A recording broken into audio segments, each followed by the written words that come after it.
Madam വക്കീൽ ഓഫീസിൽ ഉണ്ടായിരുന്നോ? മാഡത്തിന് എന്താ പറ്റിയത്? വക്കീൽ ഓഫീസ് പുറത്തുനിന്ന് പൂട്ടിയിരിക്കുക. അത് പൂട്ടിയത് ഞാൻ തന്നെയാ. പക്ഷെ മാഡത്തിന്റെ കയ്യിൽ സ്പെയർ കീ ഉണ്ടായിരുന്നു.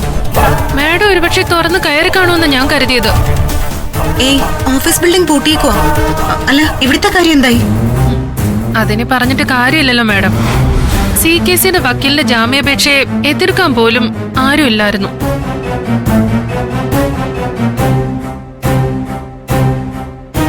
കേസ് ഉച്ചവരെങ്കിലും ഒന്ന് മാറ്റിവെക്കണമെന്ന് ഞാൻ പറഞ്ഞു നോക്കി. പക്ഷേ കോടതി അതിന് അനുവദിച്ചില്ല. ജാമ്യം കൊടുത്തു CKCക്ക്.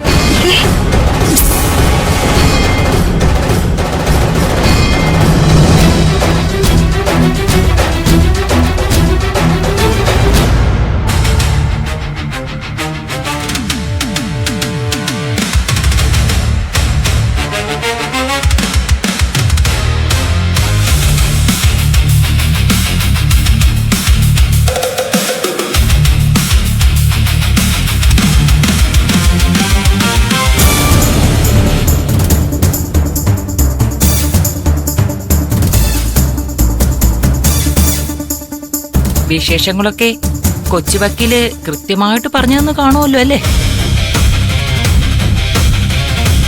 നിന്റെയൊക്കെ മുന്നിൽ വന്നതെന്ന് ഞാൻ യാചിച്ചതായി അഭിനയിച്ചപ്പോ പോലും നിങ്ങൾ എന്നോട് കാണിച്ചൊരു ധാർഷ്ട്യമുണ്ടല്ലോ. സർവ്വതിലും വിജയിക്കാൻ പോകുന്നവരുടെ അഹങ്കാരം. ആ അഹങ്കാരമൊക്കെ ഇപ്പൊ എവിടെ പോയി?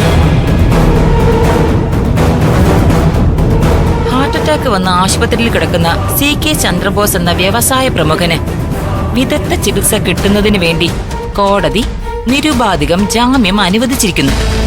നിങ്ങളുടെ പണക്കൊഴുപ്പിന് മുമ്പിൽ കണ്ണും മഞ്ഞളിച്ച് നിങ്ങൾ പറയുന്നത് പോലെ മെഡിക്കൽ റിപ്പോർട്ട് എഴുതി തരുന്ന ചില ഡോക്ടേഴ്സ് ഉണ്ട് എന്ന് കരുതി എല്ലാ കാലവും കോടതി അങ്ങ് തെറ്റിദ്ധരിപ്പിച്ച് കളയാന്ന് കരുതല്ലേ ജ്യോതിർമയി? എല്ലാ കാലവും കോടതിയെ കബളിപ്പിച്ച് രക്ഷപ്പെട്ട് കളയാമെന്ന് കരുതണ്ട. നിങ്ങൾ കുടുങ്ങുന്ന ഒരു ദിവസം വരും.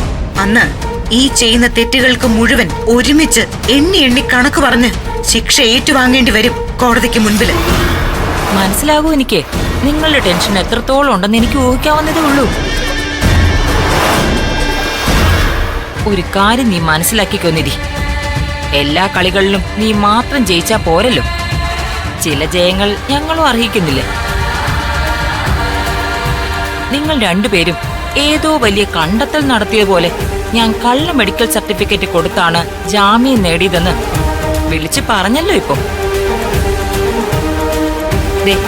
ഈ കോടതി മുറ്റത്ത് വെച്ച് ഞാൻ തുറന്ന് സമ്മതിക്കാം, CKCക്ക് ഹാർട്ട് അറ്റാക്ക് പോയിട്ട് ഒരു വായുകോപം പോലും ഇല്ല കൊച്ചേ. അതെടി, ഡോക്ടർമാരെ സ്വാധീനിച്ചും കോടതിയെ കബളിപ്പിച്ചും തന്നെയാ ഞാൻ എന്റെ CKCയെ പുറത്തിറക്കാൻ പോകുന്നത്. ഞങ്ങളിപ്പോ നേരെ പോകുന്നത് CKCയെ കൊണ്ട് ആശുപത്രിയിലേക്കാ. കുറച്ചു ദിവസം കൂടി അവിടെ തങ്ങി ഒരു സുഖ ചികിത്സ വേണമെന്ന് CKC ആഗ്രഹം പറഞ്ഞാ ഞങ്ങളത് ചെയ്തിരിക്കും. അതല്ല, ഇന്ന് എന്നെ പുള്ളിക്കാരന് വീട്ടിലേക്ക് പോകണമെങ്കിൽ അതിനും തടസ്സം നിൽക്കില്ല. ഞങ്ങൾ ഒരുമിച്ച് വീട്ടിലേക്ക് പോകും. എന്തെങ്കിലും പറ്റുമെങ്കിൽ ഒന്ന് ചെയ്ത് കാണിച്ചോ നീ. ജ്യോതിർമയി നേരത്തെ പറഞ്ഞ ജയത്തിന്റെ കാര്യമുണ്ടല്ലോ, ഒരു വിജയം എന്നത് യഥാർത്ഥ വിജയമാകണമെങ്കിൽ ഈ കള്ളവും ചതിയും ഒക്കെ വിട്ടിട്ട് നേർവഴിക്കൊന്ന് ജയിച്ച് കാണിക്കും. ഈ നിൽക്കുന്ന പ്രണവിനെ പോലും തട്ടിക്കൊണ്ടുപോയത് സത്യത്തിൽ നിങ്ങൾ ഭാര്യയും ഭർത്താവും ചേർന്നല്ലേ? എന്നിട്ടും കോടതിയെയും ഇവനെ ഒരേപോലെ പറ്റിക്കാനായി നിങ്ങൾക്ക്. അതെ, എന്നെ CKC അങ്കിളും ജ്യോതി ആന്റിയും ചേർന്നാണ് പിടിച്ചോണ്ട് പോയെന്നുള്ള പഴങ്കഥയൊന്നും നിങ്ങൾ ഇവിടെ വിളമ്പണ്ട. അതൊക്കെ എനിക്കറിയാവുന്ന കാര്യമാണ്. അത് ഞാൻ അങ്ങ് സഹിച്ചു. ഒന്ന് പോടാ അവിടുന്ന്. മനുഷ്യനായാല് അല്പമെങ്കിലും നാണം വേണം. അല്ല, അതൊക്കെ അവിടെ നിൽക്കട്ടെ. നിങ്ങളുടെ വക്കീൽ മാഡത്തിന് എന്തു പറ്റി? എന്തൊക്കെയോ പുതിയ ലോ പോയിന്റുകൾ കണ്ടുപിടിച്ച് കൊണ്ടുവന്ന് കോടതിയിൽ നിരത്തി CKCയുടെ ജാമ്യാപേക്ഷ നഖശിഖാന്തം എതിർക്കൂന്ന് പറഞ്ഞിട്ട് ആളുടെ പൊടി പോലും കണ്ടില്ലല്ലോ. വല്ലാത്ത കഷ്ടമായി പോയി. ഒരുപാടങ്ങ് അഭിനയിച്ച് തകർക്കല്ല ജ്യോതിർമയി. അഡ്വക്കേറ്റ് ലതാദേവി ഇന്ന് കോടതിയിൽ ഹാജരായിട്ടില്ലെങ്കിൽ അതിന്റെ പിന്നിലും നിങ്ങളുടെ കൈയുണ്ടോന്നാണ് ഞങ്ങളുടെ സംശയം.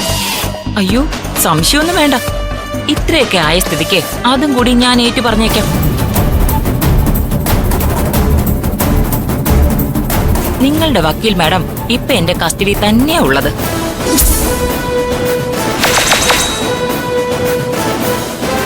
ഉള്ളത് പറയാലോ, ദേഹോപദ്രവൊന്നും അമിതമായിട്ട് ഏൽപ്പിച്ചിട്ടില്ല. ചില്ലറ കൈപ്രയോഗങ്ങൾ. ഇനിയിപ്പോ ഞങ്ങളുടെ സമയവും സൗകര്യവും ഒക്കെ നോക്കി മാഡത്തിനെ അങ്ങ് തുറന്നു വിട്ടേക്കാം. എന്താ അതുപോരെ? അതെ, വെറുതെ വർത്തമാനം പറഞ്ഞു നിന്ന് കളയാൻ സമയമൊന്നുമില്ല. പോയിട്ട് ചില പരിപാടികൾ പ്ലാൻ ചെയ്യാനുണ്ട്. ചിലരെയൊക്കെ എന്നേക്കുമായിട്ട് തകർത്ത് തരിപ്പണമാക്കണം. ആ ചിലരെന്നതുകൊണ്ട് ആരെയാണ് ഉദ്ദേശിച്ചതെന്ന് എനിക്ക് നന്നായിട്ട് അറിയാം. ഇനി എത്ര ജാമ്യത്തിൽ ഇറങ്ങിയാലും 10 CKC-മാരും 15 ജ്യോതിർമയിമാരും ഒരുമിച്ച് നിന്ന് പോരാടിയാലും ഈശ്വരമംഗലത്തിനെ തകർത്ത് കളയാന്നുള്ള ചിന്തയുണ്ടെങ്കിൽ അത് വെറും വ്യാമോഹം മാത്രമാണ്. അതെ, ഈശ്വരമംഗലത്തിന്റെ മൊത്തം രക്ഷാകർത്തൃത്വം ഒന്നും താൻ കയറിയങ്ങ് ഏറ്റുപിടിക്കണ്ട കേട്ടല്ലോ. ഇനി വിരലിലെണ്ണാവുന്ന ദിവസങ്ങള്. അതോടെ തന്റെയും തന്റെ ഈ പട്ടമഹിഷിയുടെയും ഈശ്വരമംഗലത്തെ പൊറുതി അങ്ങ് ബ്രേക്ക് ആക്കും ഞാൻ. A long break.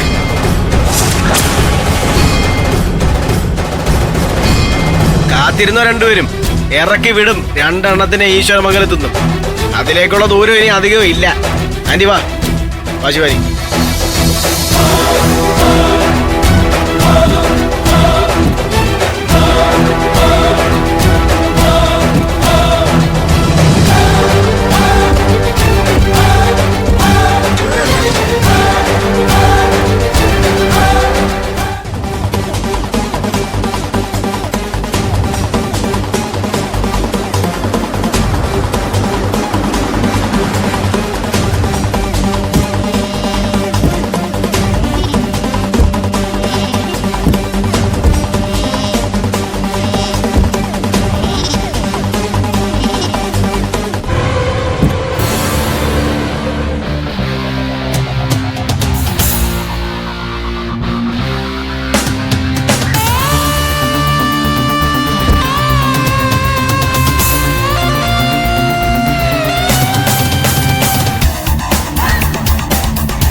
പട നയിച്ച് പോരടിച്ച് വിജയിച്ച് വന്നിരിക്കുന്ന ഞങ്ങളുടെ മുന്നണി പോരാളിക്ക് സ്വാഗതം.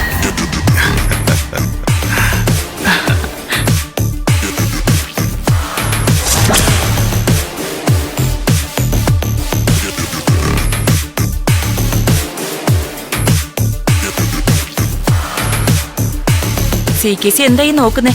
ആദ്യമായിട്ട് കാണുവാണോ ഈ വീട്? ഇത്ര പെട്ടെന്ന് ഈ വീട്ടിലേക്ക് തിരിച്ചു വരുമെന്ന് ഞാൻ കരുതിയതേയില്ല. ഞാൻ ആത്മാർത്ഥമായിട്ട് തന്നെ ജ്യോതിയുടെ ആ ഹാർട്ട് അറ്റാക്ക് ബുദ്ധിയെ അഭിനന്ദിക്കുകയാണ്.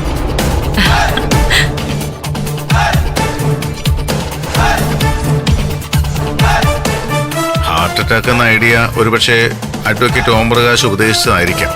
പക്ഷേ അത് നടപ്പിലാക്കിയ രീതി എന്നേക്കാൾ വിദഗ്ധമായിട്ട് കൈയടക്കത്തോടെ ഡോക്ടറെ ഉൾപ്പെടെ സകല സ്റ്റാഫുകളെയും നീ ചങ്ങലക്കിട്ട് പൂട്ടിക്കളഞ്ഞു ജ്യോതി.